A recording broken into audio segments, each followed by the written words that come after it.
안녕하십니까. 언제나 소비자 편에서 방송하는 콘스탄트 김의 티스와 함께 돈 버는 아카데미. 이번 시간에는요, 돈 버는 증여가 되겠습니다.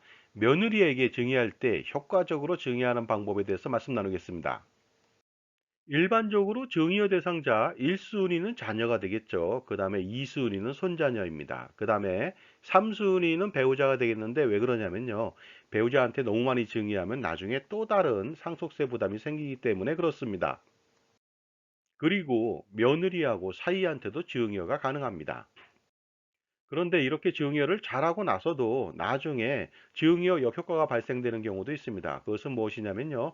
증여한 이후에 증여인과 수증인의 관계가 단절된다는 단점이 있습니다. 왜 그러냐면요. 재산이 많아지면 바빠집니다. 그러다 보니까 관계가 소원해질 수 있고요. 또 재산이 많아지면 유학을 가거나 이민을 가는 경우도 생깁니다. 따라서 이러한 단점이 생길 수도 있기 때문에요. 가급적 가족에서 남이 되기가 쉬운 사람한테 증여하는 것보다는 그나마 믿을 수 있는 혈육한테 증여하는 것을 선호하는 것 같습니다. 그래서 증여할 때 혈육한테만 증여하는 것을 고집하는 경우도 있습니다. 하지만 이것은 좋은 방법은 아니죠. 왜냐하면요. 증여세도 많이 나오고 나중에 상속세 부담도 가중되기 때문에 그렇습니다. 따라서 며느리한테도 증여를 해야만 합니다. 그런데 며느리한테 많이 증여하면 며느리 재산이 늘어나겠죠. 이랬을 때 시부모 입장에서는 굉장히 불안해질 수도 있습니다. 바로 자식과 며느리가 헤어졌을 때 그때가 문제가 된다는 것인데요. 그렇지만 재산이 많아서 관계가 더 좋아지는 경우도 많이 있습니다. 예를 들어서 시부모님께 효도하고 남편과 자식한테 더 잘해주는 며느리가 생길 수도 있다는 것이죠. 따라서 며느리한테도 증여하는 것은 굉장히 중요합니다. 하지만 무조건 증여하는 것은 현명하지 못하다고 볼 수가 있습니다. 그렇기 때문에 현명한 증여를 할 필요가 있겠죠. 어떻게 하면 현명하게 증여할 수 있을까요? 돈을 무조건 주는 것보다는요, 의미 있게 주는 것이 가장 중요합니다. 그래서 이러한 제어 장치가 필요하겠죠. 예를 들어서 현금은 일부만 증여하고요. 부동산을 증여하는 경우에는 토지만 또 일부 증여합니다. 파셜 기프트라고 해서요. 그 다음에 부동산을 증여하는 경우에 아무리 작은 것도 공동으로 증여하는 것입니다. 왜 그럴까요? 왜냐하면 현금을 너무 많이 주거나 부동산을 통으로 전체를 며느리 한 명한테 주거나 하면요. 나중에 증여하고 나서 재산권 통제가 힘들어집니다. 수중인인 며느리가 재산권을 전부 다 행사할 수가 있겠죠. 이랬을 때 불행의 씨앗이 될 수도 있습니다. 그래서 시부모님들은요, 제한된 범위 내에서 며느리한테 현금을 증여합니다. 예를 들어서 1억 1천만 원만 증여하고 증여세는 1천만 원만 내게 됩니다.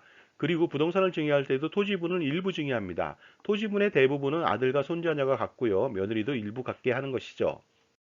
따라서 16억 1천만 원짜리 주택을 증여하는 경우도 아들한테 5억 5천, 며느리한테 5억 천, 손자녀한테 5억 5천 이렇게 공동으로 증여하는 것입니다. 이렇게 공동으로 증여한다면 증여세도 절세할 수가 있겠죠. 그 다음에 설사 주택을 공동 소유한다 하더라도 나중에 양도시 1세대 1주택 비과세는 또 가능합니다.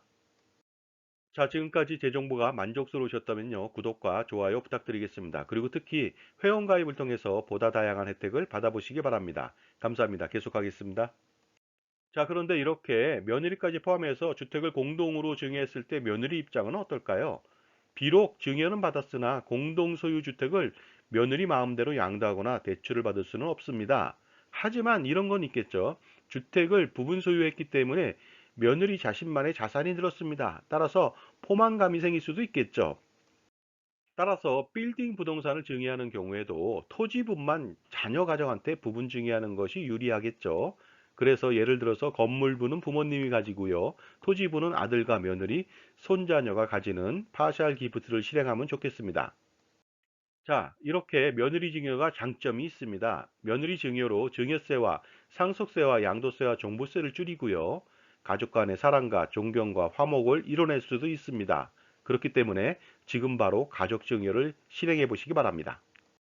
지금까지 며느리한테 효과적으로 증여하는 방법을 알아봤습니다. 감사합니다.